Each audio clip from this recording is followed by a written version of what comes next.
Hong Kong. Late 1972. Golden Harvest Studios. 7 men were inside Stage 3 when the doors were closed. Bruce Lee never described what happened in that rehearsal room. No press. No stunt coordinators report. Only fragments from those who stood along the walls and understood, very quickly, that this was no longer choreography. Bolo Yeung had stepped forward between takes. Not for cameras. Not for publicity. He wanted to feel Lee's strength for himself. 8 seconds later, something in that room had shifted. No one was laughing anymore. And Bruce was rubbing his ribs. Hong Kong, spring of 1972. Bruce Lee had returned from the United States 2 years earlier, bringing with him a new approach to martial arts, one that emphasized efficiency, adaptability, and raw speed.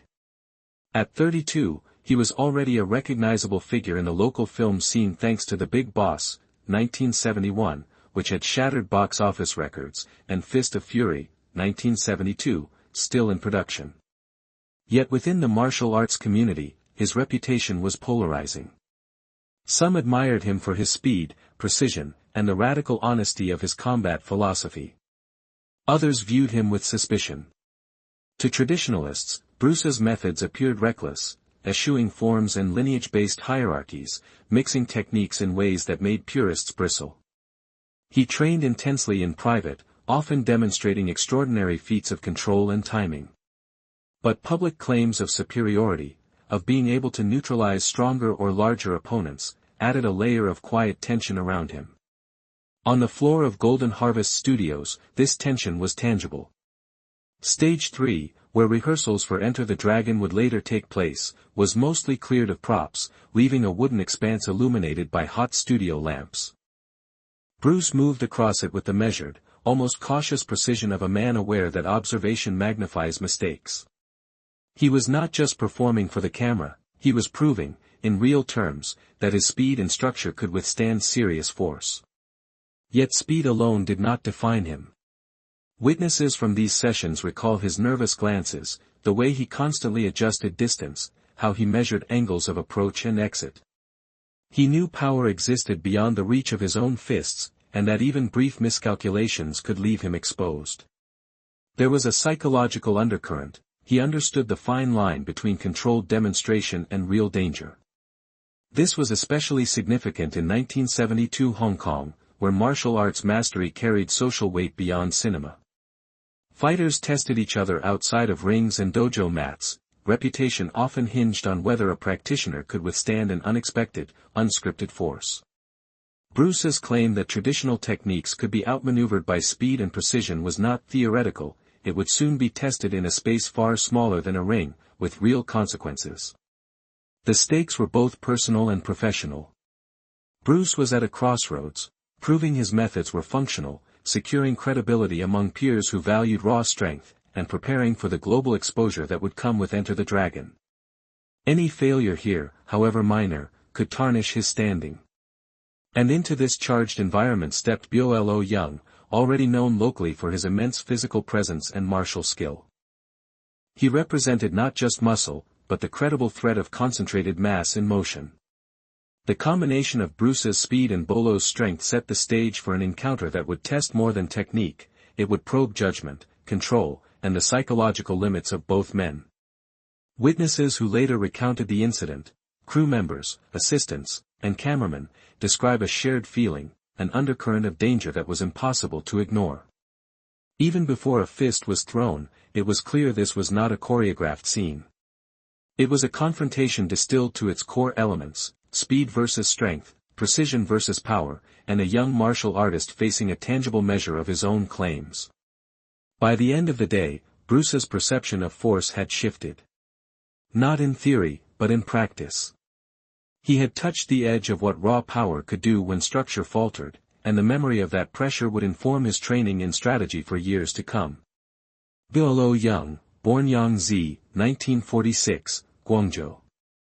By 1972, he was a striking presence in Hong Kong's martial arts and film circles. Broad-shouldered, heavily muscled, and disciplined in multiple styles of kung fu, Bolo had cultivated both raw power and controlled technique. He was not a stuntman, though he worked with cameras. He was a martial artist first, a man who could dominate a room with sheer physical presence. Witnesses describe him as deliberate in movement. Even when walking across the set, there was an underlying tension, a sense that his body could spring into action instantly. Unlike Bruce, whose energy was coiled like a tightly wound spring, Bolo's mass created the perception of immovability, a wall of muscle that could shift with lethal intent. Assistant cameraman Lau Wing-Kei, who observed the encounter, later recalled the moment Bolo stepped forward between rehearsals. He didn't shout. He didn't act. He just came closer, slowly, deliberately. There was a quiet weight in the air, you could feel it press. Bolo's reputation in the local martial arts community was earned, not staged. He had trained extensively in both traditional Chinese arts and bodybuilding, a combination that made him rare. Strength tests weren't exhibitions, they were experiential. Bolo could lift heavy equipment with ease, bend steel rods in practice, and absorb force that would stagger lesser men. His grappling knowledge gave him a structural advantage in close quarters, something Lee could not simply outrun. Crucially, Bolo was not reckless. Witnesses emphasized that he respected Bruce. This was not an ego-driven confrontation but a measured test. He wanted to gauge the real application of Lee's methods under live, unscripted conditions. His approach was precise.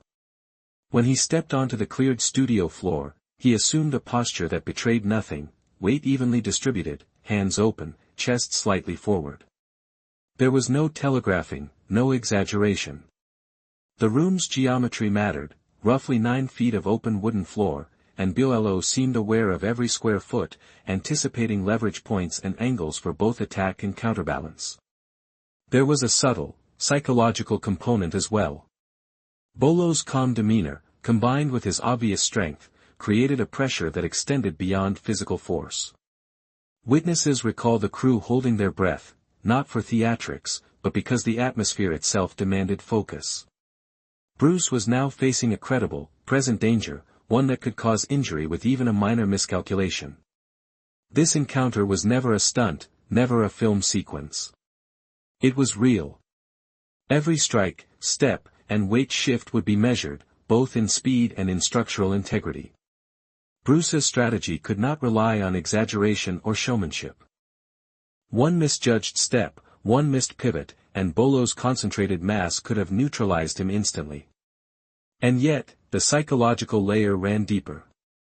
Bruce had to restrain instinct, manage the moral tension of potential harm, and reconcile his own fear with the need to assert control.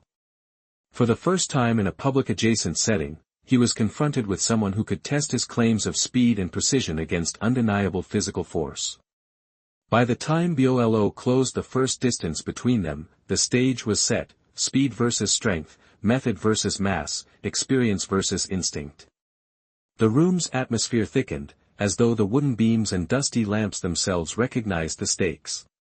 And the witnesses, those few who would later recount the incident, sensed that what was about to unfold could define both men in ways that no camera could capture.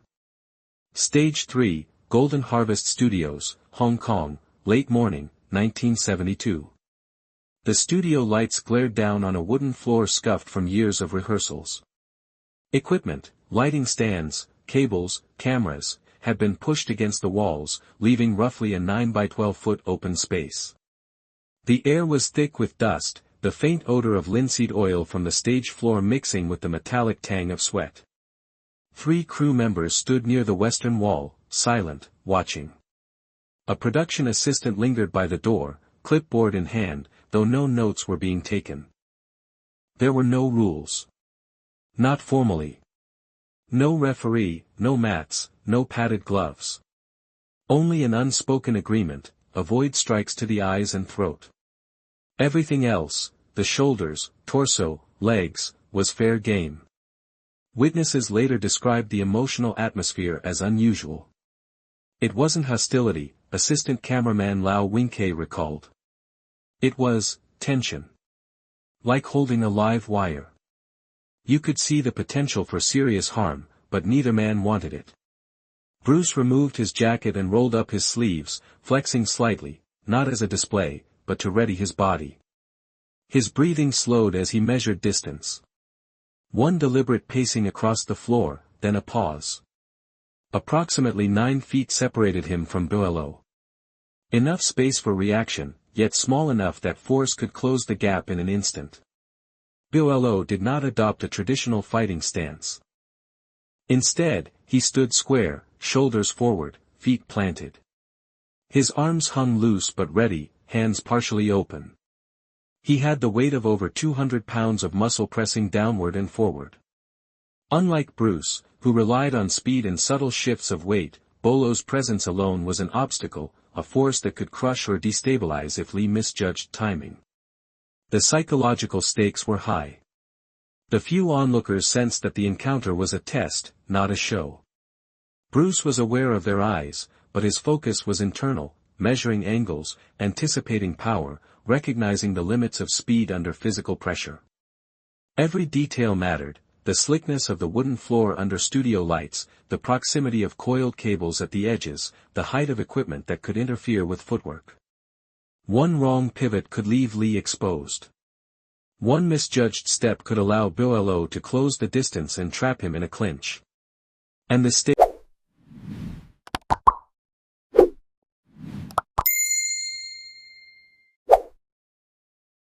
were not just physical. There was moral tension too. If Bruce struck too forcefully, he could injure Bolo severely. If he hesitated too long, Bolo's mass could crush him or drive him to the floor. Every movement required judgment. Speed alone would not suffice, control was as essential as technique. The crew waited silently. No encouragement, no cheering, only the faint hum of the studio lights. The moment stretched. Each second was measured by breath, by micro-adjustments of stance, by the subtle shift of weight from one foot to the other. Bolo stepped forward, closing the first few feet with a deliberate drive. Bruce mirrored the motion, sidestepping, measuring, testing. The room seemed to shrink around them. Dust rose with movement. The wooden floor creaked under their feet. And then came the first exchange, small, controlled, but enough to make every witness aware that this was not acting. This was real, raw, and consequential. The first contact came almost instantly. 8 feet of measured space collapsed in a heartbeat. Bolo Yeung stepped forward with deliberate weight, his shoulders driving, arms slightly out to trap. His motion was not flashy, it was direct, functional, a test of whether Bruce's speed could outmaneuver raw mass. Bruce reacted immediately. Rather than retreating fully, he angled laterally, moving half a step to the right. His left foot pivoted on the ball, maintaining balance while preparing to redirect incoming force. But even in that split second, Bolo's left forearm struck Bruce's ribs. The contact was not severe, but enough to elicit a sharp exhale from Bruce, a momentary acknowledgement that the force was real.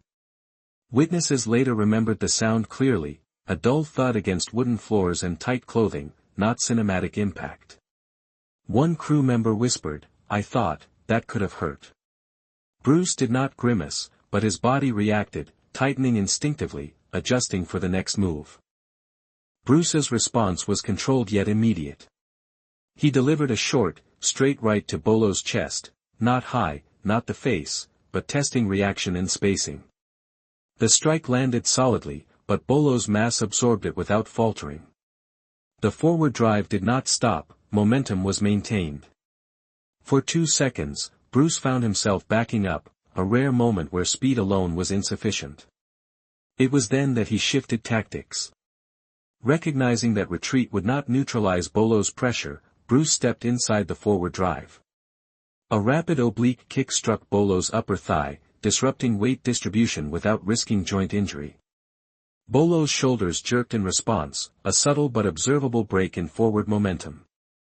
Immediately following, Bruce delivered a vertical fist strike to the sternum, short, compact, precise, no visible wind-up, no flourish.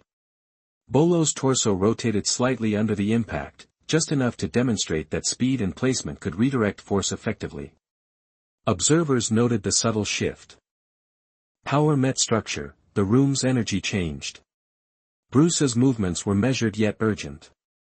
Every strike, every pivot, every minor displacement was a calculation. He was testing limits, of Bolo's stability, of his own control, and of the thin line separating measured strikes from serious injury. Bolo recovered instantly, stepping forward, shoulders squared, eyes focused. This was not a retreat. Not an acknowledgement of defeat. It was a continuation, a test of whether Bruce could maintain control under persistent pressure. The psychological dimension became apparent in the tension of the space itself. The crew held their breath, aware that the outcome depended not on choreography but on microseconds of reaction and inches of distance. Bruce's expression was tight, not panicked, but controlled, eyes locked, jaw set, muscles coiled. 8 seconds in, speed had begun to redirect strength rather than confront it head-on. Bruce's strikes had not stopped Bolo, but they had destabilized him. The first exchange ended with a momentary pause, both men reassessing. Bruce inhaled sharply, feeling the residual pressure of mass pressing forward. Bolo's chest rose and fell steadily, aware that he had met skill equal to force. The room held its silence. Even in the pause, the psychological stakes escalated. Bruce had faced real danger, mass in motion with the potential to crush. And for the first time, he confronted a truth he had long trained against: speed alone does not guarantee safety. Control, placement, and timing were what defined mastery. The pause between exchanges lasted barely a heartbeat. Bolo Yeung's chest rose and fell, his eyes scanning Bruce with a quiet, almost clinical assessment. Then he advanced again, faster this time. His right hook came in low and tight, aimed at Bruce's torso rather than the head, but carrying the weight of over 200 pounds in motion. It was not exaggerated theatrics, it was pure, functional strength. Bruce reacted instinctively, ducking under the arc. But the hook grazed the upper back near his scapula, drawing a faint mark that would bruise within hours. The crew noticed it immediately. Lau Wingke later recalled, you could see the pressure on him, even though he moved perfectly. That brush, it made the stakes real. At that moment, the psychological intensity shifted. Bruce's breathing became audible, controlled but faster. There was no panic, yet the realization was sharp: Bolo's mass could trap him. If Bruce misjudged the next move, he could be pinned or knocked down. The moral stakes rose as well. A forceful strike to the head could incapacitate Bolo. Every microsecond now carried the weight of ethical judgment, not just technique. Bruce initiated a rapid counter-sequence. 3 strikes, body, shoulder joint, delivered in under a second. The first 2 targeted the ribs and lower torso, measured to destabilize without serious injury. The final strike was a short hook to the shoulder joint, precise enough to halt forward momentum. Witnesses described it as controlled violence, skill asserting dominance without crossing the line into permanent harm. Be on the lookout staggered slightly, one foot shifting backward. But he did not fall. His recognition of the skill before him was immediate. Bruce's strikes had disrupted balance without breaking composure. The tension in the room deepened as both men reassessed each other, muscles still coiled, eyes locked. Then Bruce delivered a decisive low-line side kick to Bolo's quadriceps. Not to injure, but to immobilize for a moment. Bolo lowered a hand to his thigh, a subtle acknowledgement that control had shifted, but still no surrender. 8 seconds from the initial contact, Bruce had neutralized forward pressure with skill and timing. It was here that the moral decision crystallized. Bruce had clear access to the head. A single, unrestrained strike could have caused serious injury or worse. He hesitated, recognizing the psychological and ethical weight of that choice. He could demonstrate dominance by destruction, or assert mastery by control. He chose the latter. The crew held their breath. No one moved. Even in that instant, the psychological stakes were tangible. Bruce had faced real danger, recognized his own capacity for harm, and consciously restrained himself. The room contained more than physical tension, it held the weight of responsibility, judgment, and human restraint. Witnesses later emphasized that this was the first time they saw Bruce visibly shaken, not from fear of Bolo, but from the confrontation with his own potential. His movements were precise, deliberate, and calculated, but the flicker of vulnerability was undeniable. He was a master, yes, but not invulnerable. The chapter ends with Bruce stepping back, breathing heavy but controlled. Bolo straightens, nods once, and for the first time, the room seems to exhale collectively. 8 seconds had distilled skill, danger, moral tension, and psychological awareness into a single, intense moment. The tension in stage 3 did not dissolve immediately. Bolo Yeung straightened, adjusting his posture, and offered a single nod.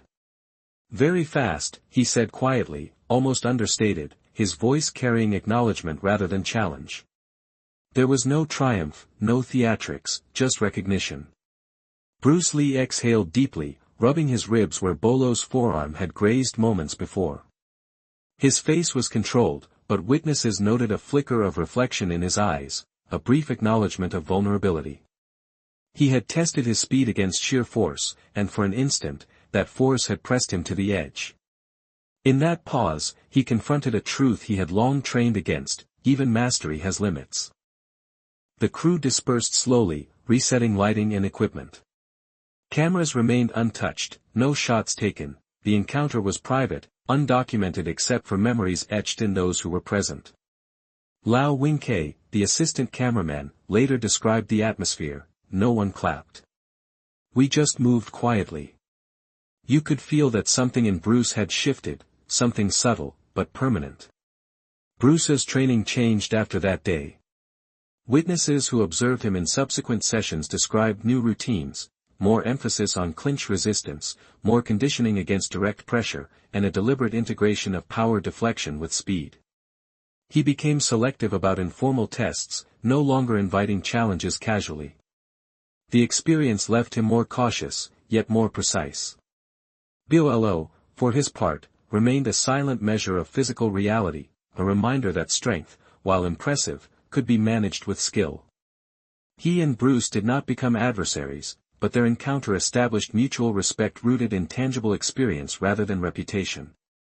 Psychologically, the event left a lasting imprint. Bruce was reminded that mastery is not only about executing techniques but also understanding consequences, the physical, moral, and emotional dimensions of violence. Witnesses describe him as quieter, more deliberate, and increasingly aware of how quickly the line between demonstration and real harm could blur. The incident also became a private benchmark among those who were there. Crew members recall discussing it years later, often in hushed tones, emphasizing the momentary crack in Bruce's composure, the only one they ever witnessed. It was a reminder that even the fastest man in the room is vulnerable to raw, concentrated force. And yet, his choice to restrain himself defined true mastery. In retrospect, the encounter crystallized a lesson that extended far beyond that rehearsal room. Skill is measured not by who can strike harder, faster, or longer, but by who can act decisively while controlling the damage they inflict. The strongest man in the room is not the one who wins physically, but the one who knows precisely how much force to apply, and when to stop. Stage 3 remained silent after everyone left, dust motes drifting in the light beams, as if the room itself remembered the confrontation.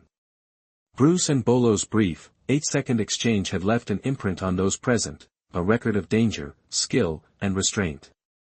It was never captured on film, never written in public accounts, but it lingered in memory as a defining measure of speed versus strength, and of human judgment under pressure.